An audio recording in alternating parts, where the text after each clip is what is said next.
And my grandparents sat me down at the end of their 50th wedding anniversary party and said, we know we're a little late with this, but we really wanted to give you this advice before any more time passes. Love is like a tide. Always expect it to go out. But don't ever forget it's going to come back. And you have to give each other the latitude to grow. And just like the tide, be there for the other one to bring each other back. It's going to alternate. You might fall out of love. He might fall out of love. But you have to be there, and there's a sense of give and take to bring each other back. Because the truth is that whether you marry somebody or not, the sense of growth that we experience individually might not be collective growth. We may not grow at the same trajectory as our partners, but that doesn't mean that we need to dismantle their timing, or they ought to get on the same page with us and grow at the same pace. That's not really how life works. Hello, ladies. Welcome to the Balanced Lady Boss Show. It's time to face that one question that's in the top of your mind. Can I have it all? Can I have success without the stress and toxic relationships? Here's your chance to get some insight, some advice, some real girl talk, and sometimes real man talk on how to be the boss, whether it's boardroom, bedroom, or when you're trying to find the time to access your bliss. Let's do it.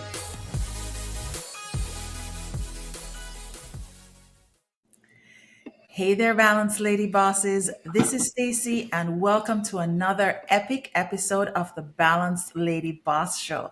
The lovely lady that you see smiling over on the other side of this screen is none other than the beautiful Elena Lynch, who is the creative partner as a part of the executive team for Elle Creative. And Elle Creative is based in Jamaica, but I can tell you they're going to have that global reach because they're so good at all the things that they do. And I would say, a friend of Elena in a way that allows me to know both the personal side as well as the lady bossing it at work side. And I can't wait for you guys to get to know Elena as well. She has returned to Jamaica over 12 years now and specializes in supporting her clients with strategic counsel. And this is based on her extensive professional experience that encompasses a wide range of industries, including investment banking, film production, brand management, tourism, publishing, and entertainment. So it's like Elena knows all the things. And from my side of the world, one of the things that I am really excited or happy to have shared space with Elena around is how supportive she is of women, everyday woman, just like you and me. We're going to talk about all the different ways that she and I have hung out, including Ladies Night, which is one of the communities that I'm a part of. And I am just excited to be able to have this conversation. Welcome, Elena. Thank you for having me, Steve. Absolutely. Okay, so we are going to be starting off this conversation where we always begin. We begin in the boardroom. And boardroom space is where we talk about your career journey. Like, how did you get here? How did you get to be co-CEO of a creative agency? Many of us out here, myself included, who love marketing and love the space of creative and living in that space. Was this your dream, or is this something that you happened upon on your journey? Was it my dream? No, probably not. I started my career a long time ago and always had a love of marketing, but I actually studied international development. So I set my sights on non-government organizations. Working with the UN was probably my number one goal. And it's funny because I look back and I had to fill out a questionnaire the other day, and it said, what would you tell yourself in high school? And in high school, my dream was to become a OBGYN. Oh. And yeah, I was straddling that and pediatrics. And I really, really, really wanted to get into it. But when I sat down and I did the numbers in terms of how long it was going to take to do the various specialties that I sought out for myself, I probably would have been in school a minimum of 13 years. So somehow along the way, going to university and not being the strongest in math that I probably should have been, I ended up in more of business sites in mind. And I went to the University of Western Ontario, where I had my dream to go to the Richard Abbott Business School. And like 90% of Caribbean students who went there, we were not accepted because we didn't fulfill some of the requirements that were required by the school. And so we all ended up in different disciplines that kind of encompassed the business school that was there. So we're all within its orbit. So I studied international development and I loved it because it really took things that I grew up knowing: philosophy, sociology, anthropology. I come from a really big family, and therefore the concept of knowing where you came from is where you're going to, don't know where you're going to be unless you know where you came from. That whole concept of oral history, that was a big part of growing up. So I was able to strip that down, and that particular discipline that I studied was able to take that ethos, but for the whole world. And so I was able to look at countries and why countries make certain economic and political decisions based off of their culture, their religion, their overall philosophy for life. And coming back to Jamaica, having wanted to work with the UN and all of these development organizations, and being rejected was very difficult.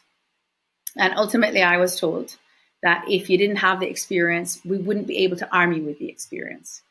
And so I sat down with my mother one day and she's like, well, sitting down is not an option. So what are you going to do? And I love brands and I love stories, and being able to stand behind something that you believe in means something. It always did for me. And you can ask anybody who's known me for a long time. I'm always, they call me the pusher. I'm not pushing intentionally. I'm just advocating for things I use every day that I love. I guess way back when today it would have been considered an influencer. But nevertheless, I ended up in this opportunity that presented at Appleton, actually, as a marketing coordinator at Ray Neville. And I loved it.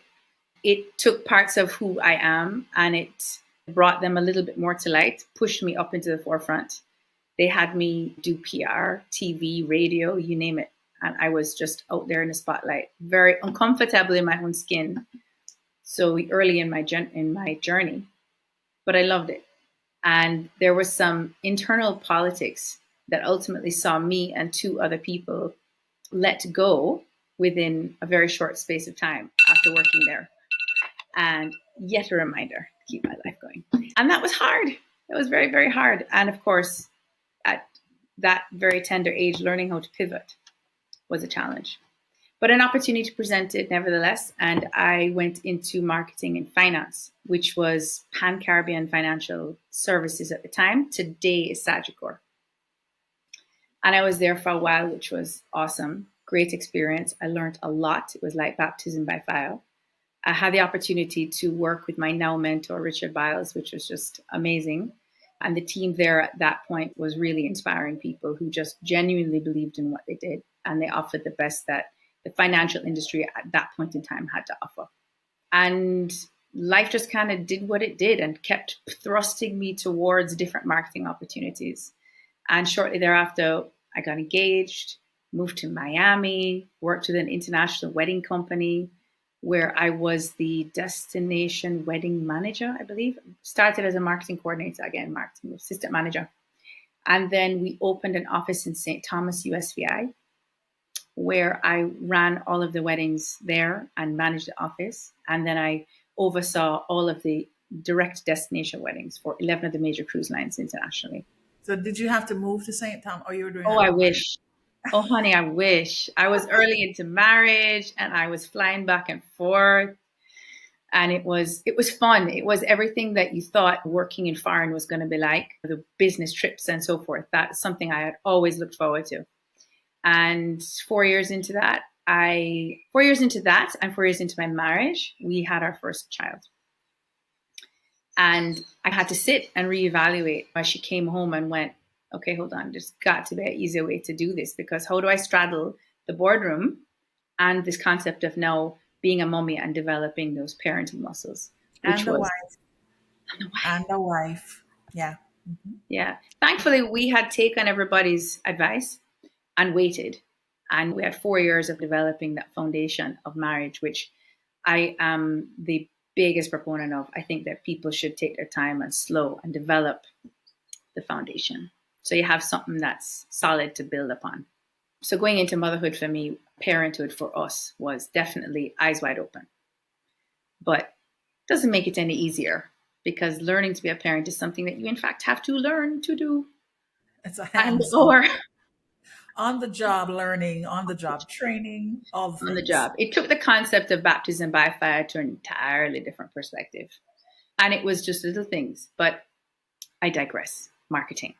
The it's just something I genuinely love to do. I genuinely loved to do. And I've been lucky to be able to do it in the kaleidoscope of facets that I've had an opportunity to be involved in it in.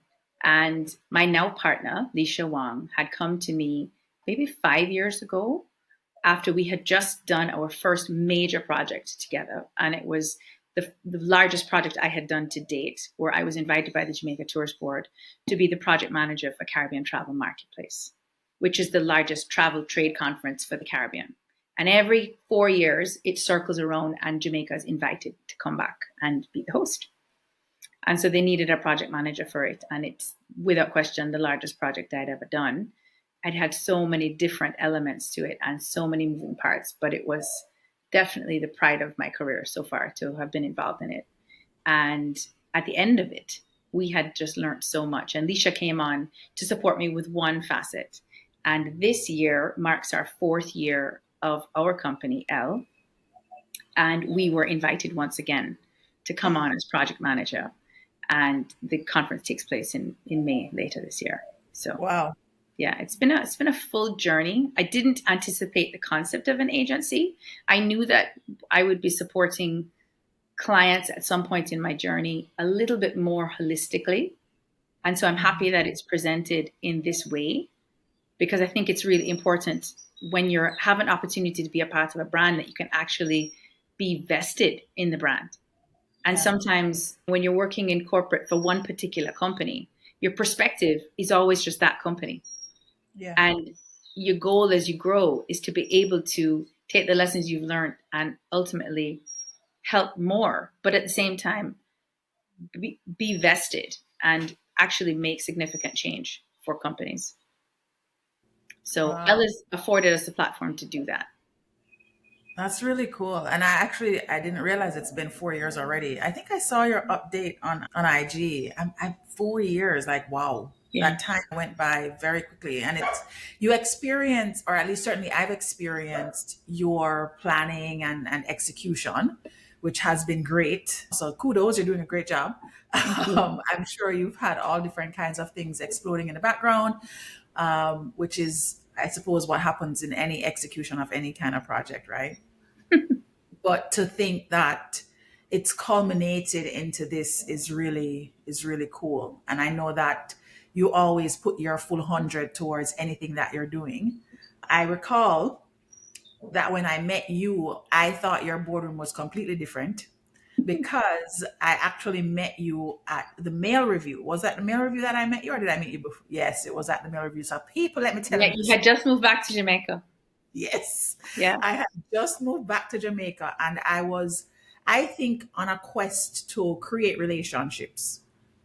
And a girlfriend, mutual friend of ours, had invited me to, she was going to an event and she had invited me to attend with her because she knew I was trying to create community. So the lovely Elena actually has a community called Ladies Night. And back then, Ladies Night would have gatherings and get togethers and all these things. I love a male strip review. Like, let me tell you, I am as corporate as they come. I will dress up in my suit and all the things, and I will be as much of a public person as, and yes, I like to go and watch men take off their clothes. It's just what it is. It's Yes. just what it is. It is what it is. No shame in my game at all. Right? Mm. It's a fun time. And so Elena was having this event. I think, what was the movie? Magic Mike? Yeah, Magic Mike.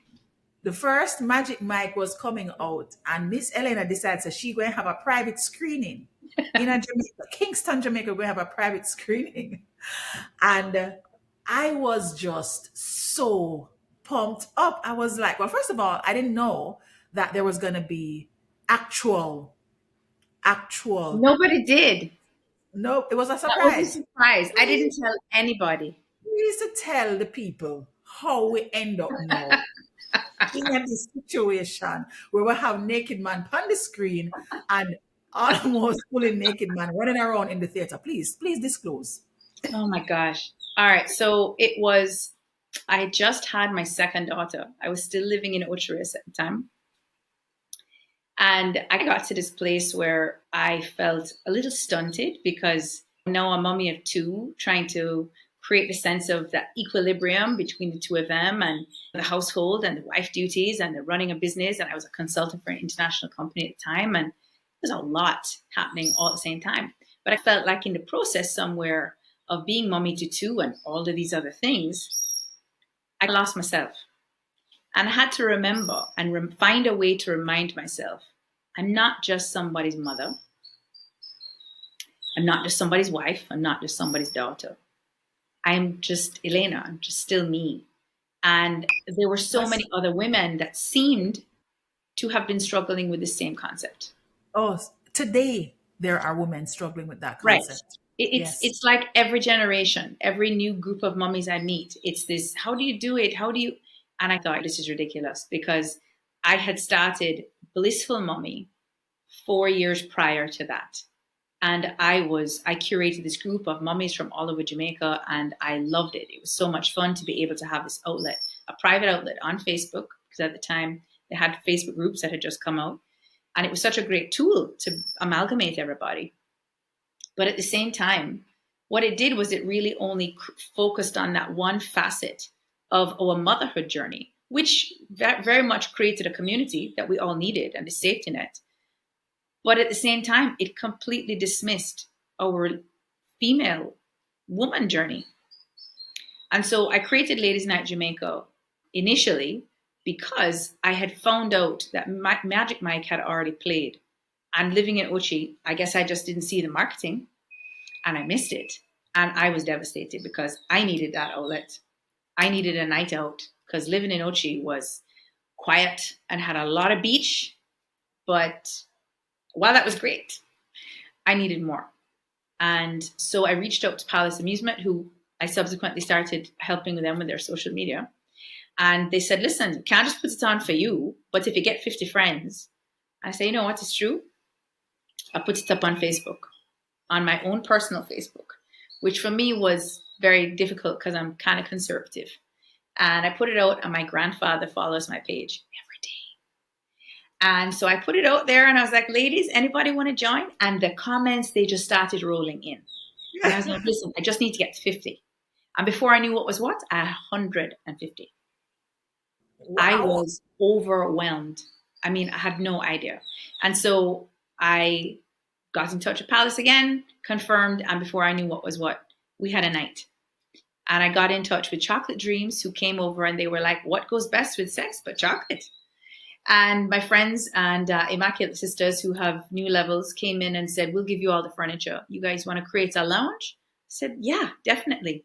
Reached out to my friends Select, and they did a beautiful cocktail bar for us. And we created a lounge right there at the top of Sovereign in front of the movie theater. And it was like 3 phone calls, but magic was made.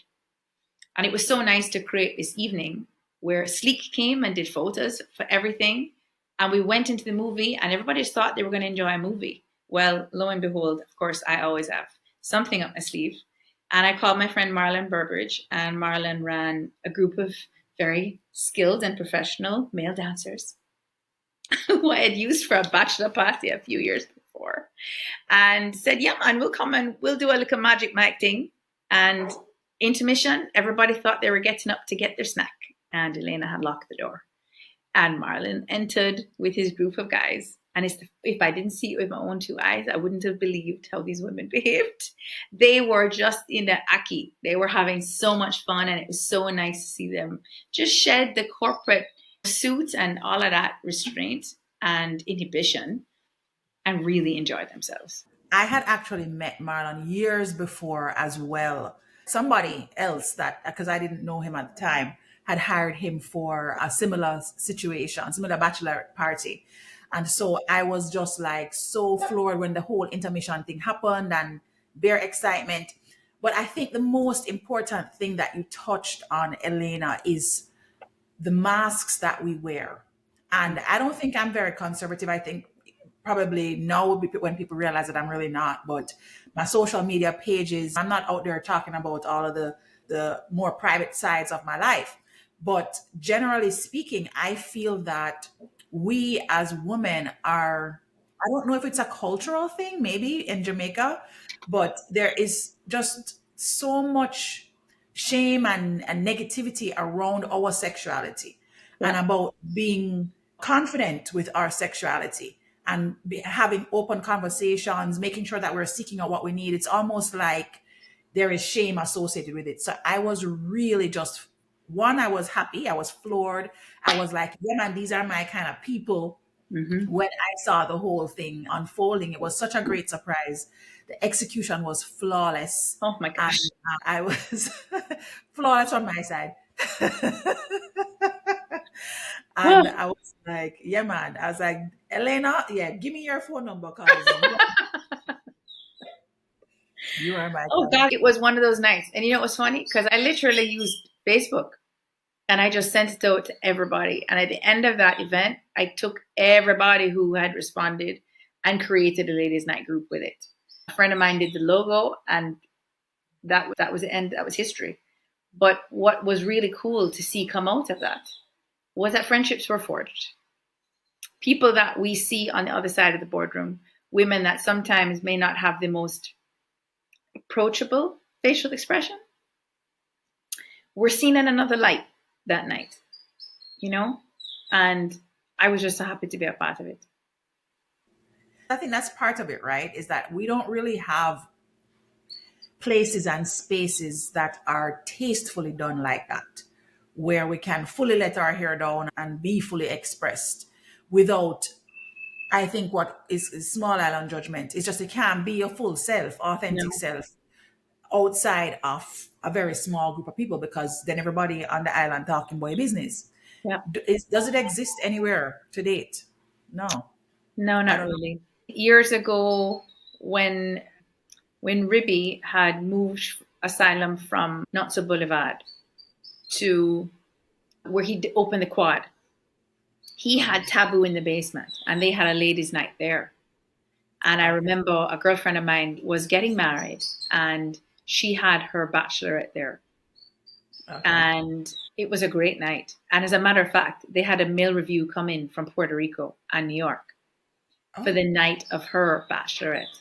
And wow. to say it was an eye opening experience is an understatement. I love that. But having grown up here, again, growing up in the church, I went to Immaculate All Girls. Like, I don't want to say I was repressed, but I was definitely very traditional when it came to certain things and quite conservative. I think even though I've evolved as a woman, there's still a part of me that's pretty conservative when it comes to stuff like that. But in the right forum, I think it's very much important that we never forget that part of ourselves. And there's so many that I know who are now approaching 50 who've never found it Oh, for can fear we of just, judgment, oh, for talk fear about of disappointment of people around them. And there are a number of groups of people that exist and coexist in Jamaica's society that feel as though they have to live on the outskirts of society because they don't, for fear of, again, disappointment, being ostracized, etc. And shame, they the shame they game. live different types of lifestyles, which quite frankly work for them. And your lifestyle has to work for you. That's it. There shouldn't be a worry for disappointment, etc. But having something like that available for ladies, well, we live in a patriarchal society, right? So at the end of the day, it is what it is. It's not that it shouldn't exist. It's just that it's never been important enough to exist. And I don't think I've met a woman who's come to me and said, I'm going to open up a strip club for ladies. Like, how would that really go down? Because you know what you're going to hear. Oh, so and so was Right. there. Yeah, And then they get yeah, up the next day and they're at the boardroom yeah, for and they're sure. chairman. I mean, who do they think they are? Yeah, You're for going to sure. hear it. You have to get to a place where that doesn't matter. It doesn't make a difference. And I don't know when we're going to get there. There's so many things that we have, so many barriers that we have yet to break through as an island, as a culture, where Well, church and things, state is still one in yeah, Jamaica, right? yeah, So it's something that we all kind of have to just accept. But I definitely feel that there's room for it. Ladies' night for me, the goal was to maintain it on some level that felt manageable. And having gone through the parenting journey that I went through in the years that came after that event, made it very difficult for me going through miscarriage and then three very young kids and potholes in life. It was just too much for it to have been sustainable at that particular point in time. I'm at a point now in my life where I definitely think that it's important. I need to spend some more time investing in it because we're all worthy of yeah. being able to have those outlets and knowing that we're not alone in feeling how we're feeling, particularly now that we are all knocking down the perimenopause door. Yeah, Very soft. yeah, Like, hello. hello. It's Yes. very important to know that you have a community. And there are a lot of women out there that you and I both know who don't feel like they have a community, either because they've recently moved back to Jamaica or they've just been here forever and they've found themselves in this very yucky hamster wheel where, again, a lot of the women that you see at the boardroom, you assume you can't have some sort of relationship with them because they may feel unapproachable Yeah. or they've had their group of friends from high school and you just don't kind of fit. And nobody wants to push themselves. So We should do that. We should do that. I'm going to come back and close out what some of the things you just said, but I would really love to do an escaping perimenopause evening where we're just chatting up the things and having all the in. fun. Yeah, I think maybe that's what I'll do for March instead of empowerment, which is what I did last year. We'll just do, hey, let's kick back and talk perimenopause. It's Yeah. so necessary. It's so necessary. Escape, an evening of escape. Anyway, we'll talk about that offline. But yeah, I think what you said there about we are worthy, we are so worthy of being fully expressed as women without worry about shame and feeling disenfranchised from things that we want to have access to. We are absolutely worthy. So, Yeah. yeah, thank you for that. And thank you for Ladies' Night. And I look forward to the moment when you have capacity to invest in it again fully. I'm showing up for all the things. Thank you. Look forward to it. Right. Now, you also raised some interesting points in there that I think are a great way for us to segue into bedroom. So, bedroom is where we talk about just those intimate parts of our lives. So, our love partners, our children, our parents, just that space that is typically bedroom conversation. And I would love for you to share some of the lessons that you may have learned through the pothole moments. So, you talked about miscarriage, you talked about potholes in marriage. What are some of the lessons that you may have learned while you were going through those, navigating those things? Next time we're doing this with wine. So I'm a child of divorce. And so I didn't take marriage lightly. That being said, I didn't anticipate it when it presented. I refer to it as that moment where the cinder block hit the side of my head. And not that I lost my mind at all. It was just that a sense of reality became incredibly clear at a very young age, which I wasn't anticipating. In my mind, I wasn't getting married until I was 30. I was very definite about that because I wanted to live my 20s properly so that when I became a wife and mother, because I always knew I wanted children, I would have enough of myself, enough of a journey that I had established on my own and had my potholes and had my lessons and all of my failures to be Yes. able to rebound from that and be this person who ought to be hinged to somebody who would not necessarily be worthy, but would have something to come to the table with. Yes. And shortly going into college, I had two friends that were really close from high school that both got pregnant. That scared the hell out of me because my parents had busted their backside to get me to college. And as a result, I was not looking to screw that up. I was very grateful for the opportunity. And I say that because I found out many years later in therapy that a woman's sexual development is innately tied to her emotional development. And when one does not grow with the other, there's a sense of being stunted. So while I was in college, I had a long distance relationship with somebody who was here in Jamaica. And after about a year and a half, that fizzled just distance. But after that, I was like celibate. And my focus was school. I was a part of the Caribbean Students Organization, and I wanted to graduate with honors and do all of those things that would make everybody proud because that's what was expected of me. And I busted my backside, but as a result, I really didn't have a lot of relationships. And it's only in relationships with other people, both platonic and romantic, you have an opportunity to learn about the depths of who you are. Yeah, that's So, where the development happens, right? That's where right. the development happens. So when I met my husband at 22, having just come out of college and settled back into Jamaica, and I'm working and, I'm like literally building my foundation, it very much took me by surprise because I felt like, no, I'm not supposed to meet you now. I'm supposed to grow a little first, and Right. then you're Add supposed to more show up. years, dude. Add Yeah, 8 more years. yeah. Like, why you hurry up and come so fast? Like, slow down. You need to go and come back. And he is 11 years older than me. So the sense of urgency on his side felt a lot more imminent than it certainly felt on mine. But it was one of those loves that I just knew. Clint Eastwood said it in Bridges of Madison County. This kind of certainty comes but once in a lifetime. That's how I Yes, I felt. literally just watched that movie like It's last so year. good. So good. Yeah, yeah. And it scared the shit out of me because I didn't feel ready. I knew I was worthy, right? But I didn't feel ready because I watched my parents go through divorce. Now, it wasn't a horrible divorce. I've seen horrible divorces. My parents were so amicable that people thought they were still married for years. So I learned a lot having watched that. But I learned more watching this divide going, I don't want to run down that road again. So getting married was, yes, something I was very much excited for. But I walked in with a sense of trepidation initially because I was like, this is just too good to be true. And why is it happening? No. And you sit and you question God's timing and the universe. And then I realized, Elena, you're just a vessel. Like, just live the life. It's laid in front of you. Generations of women before you have struggled and died and paved the way for the steps that you get to now stride. Just walk the damn road.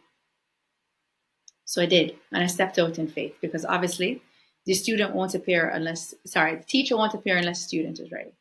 And the road presented itself. Who was I to question its timing and etc.?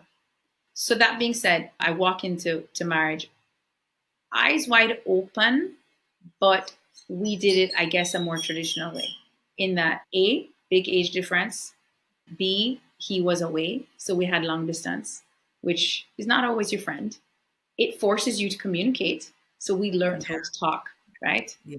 But much like what you see on Instagram today or social media in general, you tend to put your best foot forward at all times because you don't necessarily have the ability or timing to show those parts of yourself that you would otherwise see if you're with somebody day to day.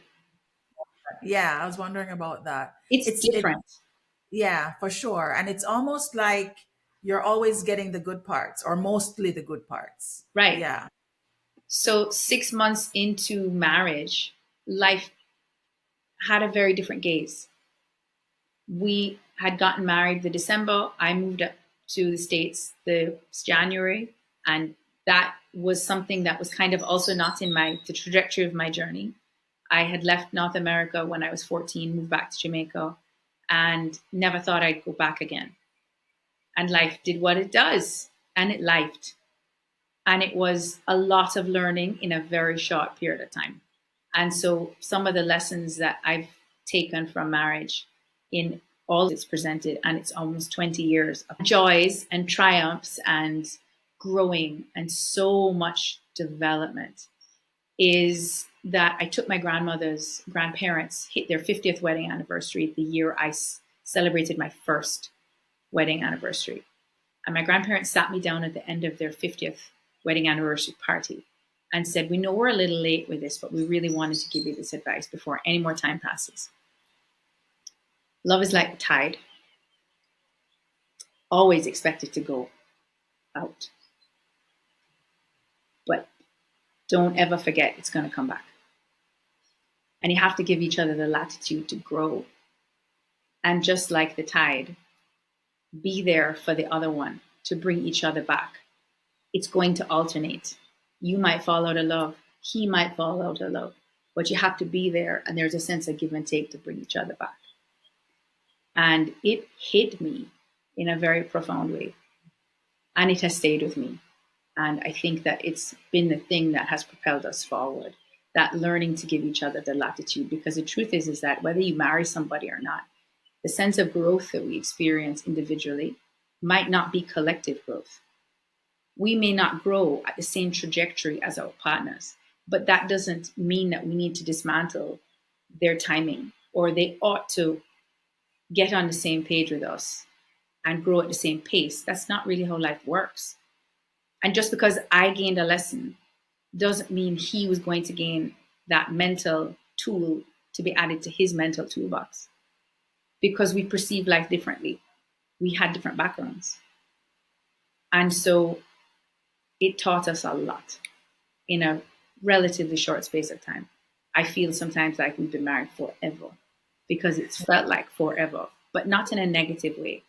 And I think we grew up with these relationships around us that felt like they stood this test of time. Marriages that were 50 and 60 years, and you kind of go, what? That's somebody's lifetime. That's an institution. How you go for that? But the truth is that when you find that person that you know that you're supposed to be with, you do have to give each other the latitude to grow. And you're not necessarily always going to grow in the same direction, but you're there for each other no matter what. That's so powerful. I have several people that I can literally just take that segment out and just send it to them, because, and I wish I had had this advice when I was married first time, because I think that understanding of the tide is one that's important. And then understanding that we are on our individual journeys, but together. Right. That, and then creating the capacity for grace for each other through that knowing. Oh, Yeah. priceless. Doesn't mean you're always going to have the right answer at the right moment, or you're going to say the right thing, right? It's an undercurrent that you should always just lean into that faith, because it's there. Whether you want to recognize it in the moment where you feel like you're losing your tempo, you may not have that clarity. We're not perfect. But it's when you have the moments and you have the clarity and there's a sense of alignment that you realize, fuck, I grew. Yeah. I grew. Because 5 years ago, I would have responded very differently. I would have reacted instead of listened. Right. And now I've gotten to a place where I'm an Aries. Like I told my daughter, both turned 15 last night, my natural undercurrent is to react. I'm a fire sign. I go and light something up, but I have to fight that so that I can always remain clear. The sense of clarity allows you to communicate and express yourself better. Mm-hmm. And that's your goal. And so when you go into an argument or there should always be a goal to it. And your goal is to be heard and have the feelings that you're presenting be validated. It's not about being right. Right needs to go out the window. It's not about being right. I don't need to be right. My husband doesn't need to be right. At the end of the day, we just have to be able to hear each other and validate our feelings. And once those feelings feel as though they have not been heard or not validated, that's where problems occur.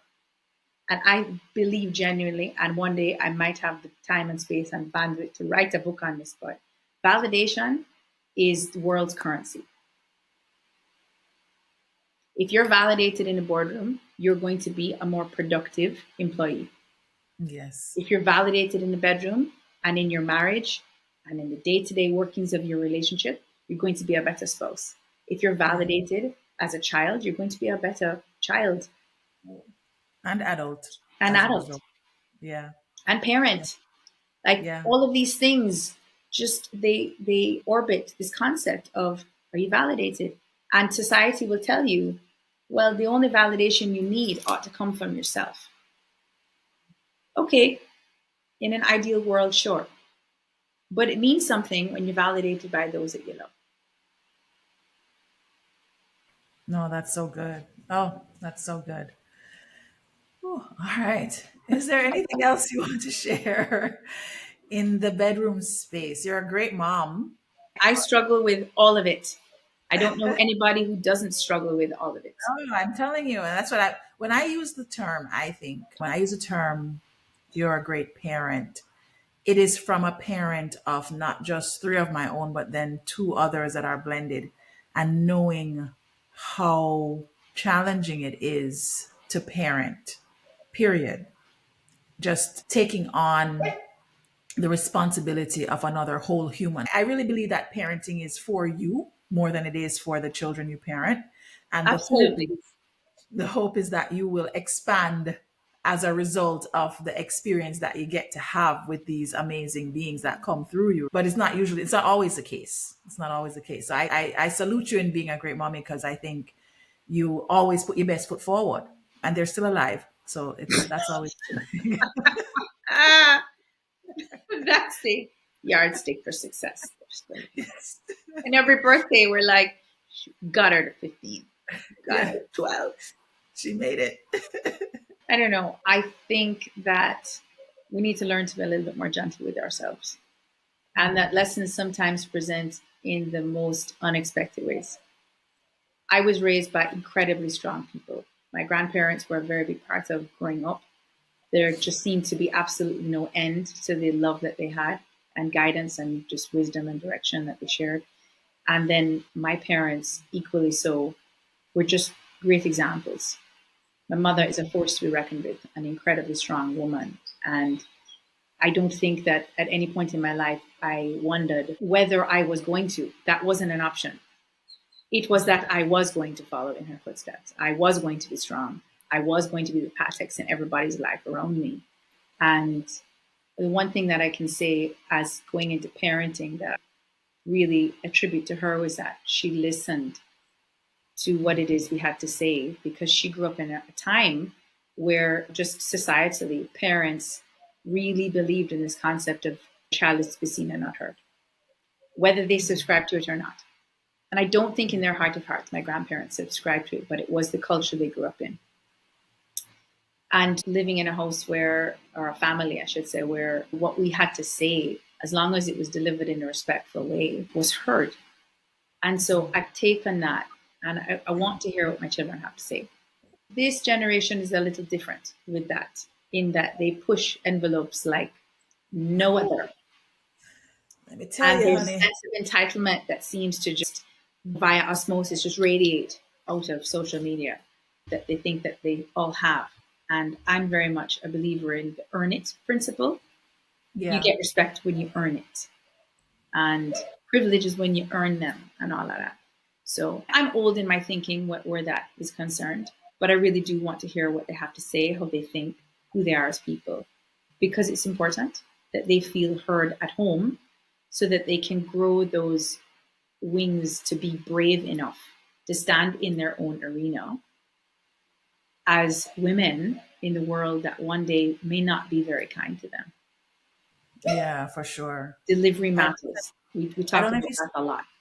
there's a reel that's been going around with Michelle Obama talking about that we're not meant to be our children's Friends. friends.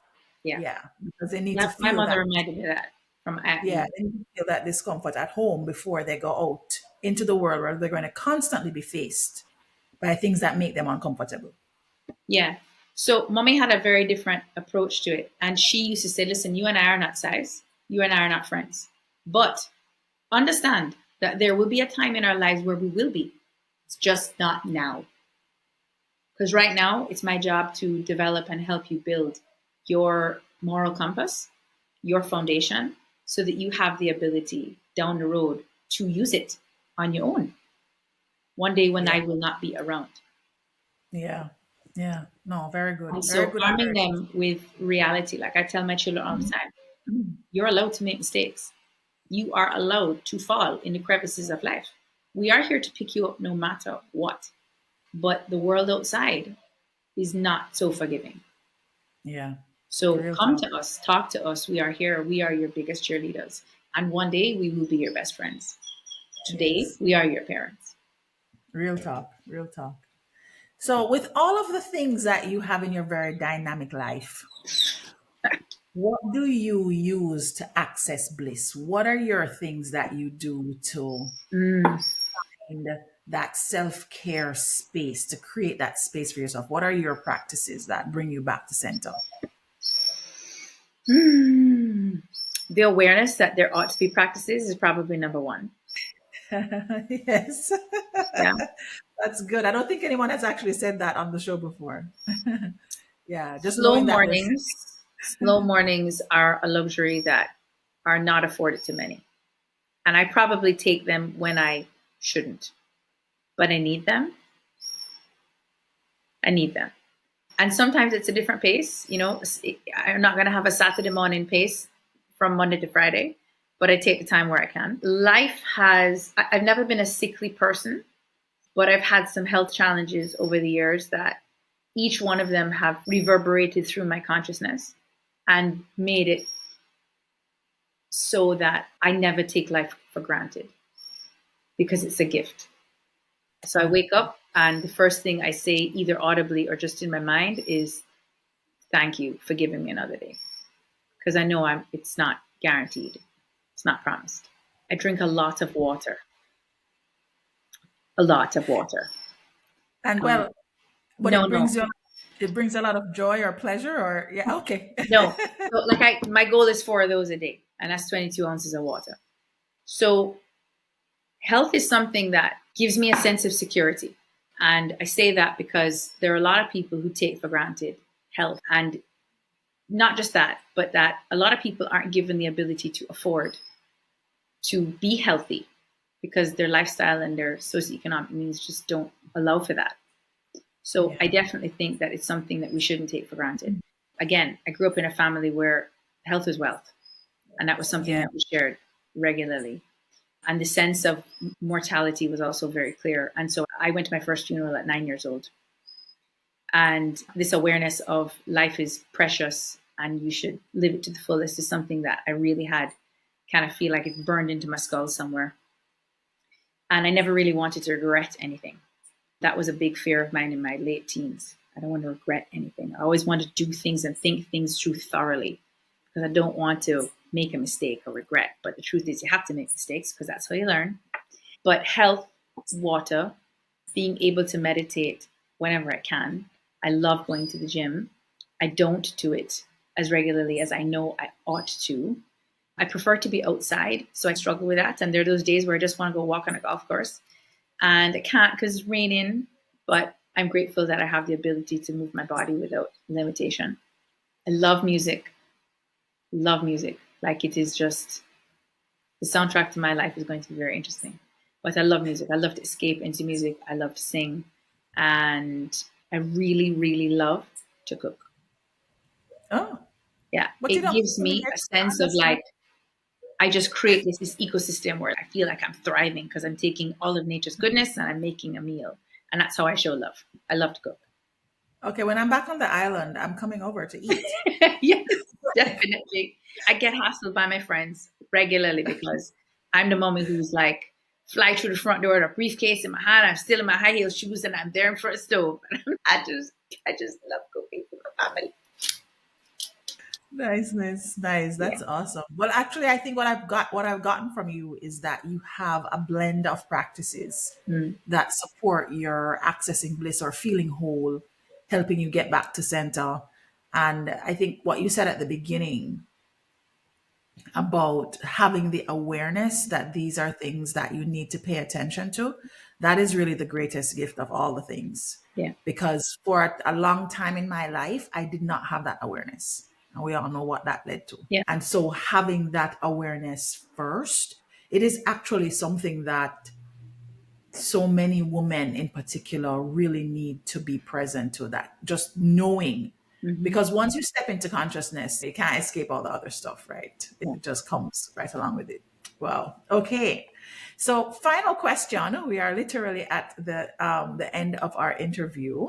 I always ask our guests to share one nugget, whether it is a quote or a piece of advice, a parable, anything that they reach for when times are difficult or challenging, and maybe something that could help somebody in our community, what would that one thing be that you would share? Mm.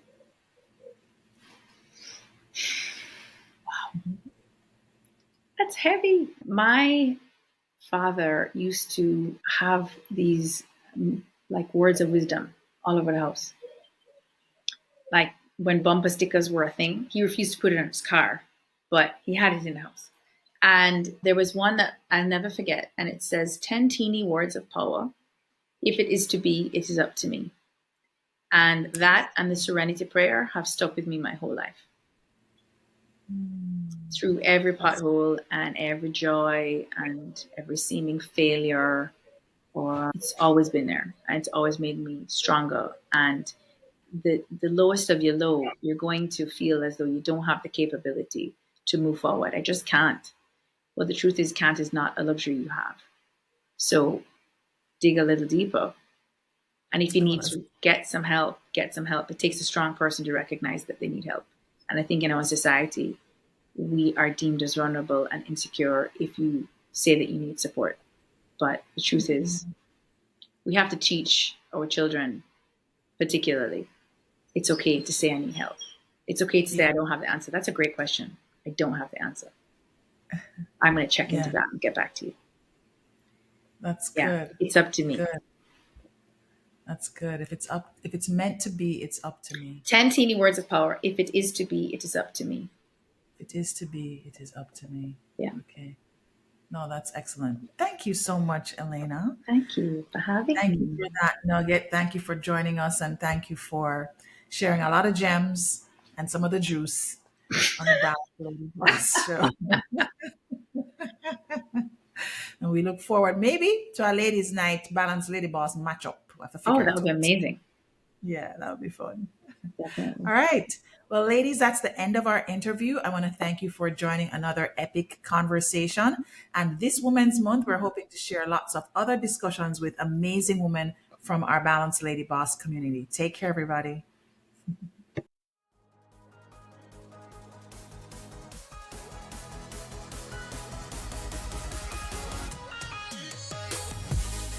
Thank you so much for joining us for another epic of the Balanced Lady Boss Show. It really means a lot to know that you have chosen to join our community and to listen in to all the insights and gems that are dropped by my guests, or if it's just me on our episodes. And of course, to show our appreciation, we want to make sure that we're providing you with value added resources. And you can check those out on our landing page, balancedladyboss.com. Now, for those of you who want to make sure that you are staying up to date with all the latest, you want to hit that subscribe button. And there's more. You want to check out our YouTube page. Just look for Stacey Hines on YouTube, and you'll be able to see the videos of the Balanced Lady Boss Show epics. That's right.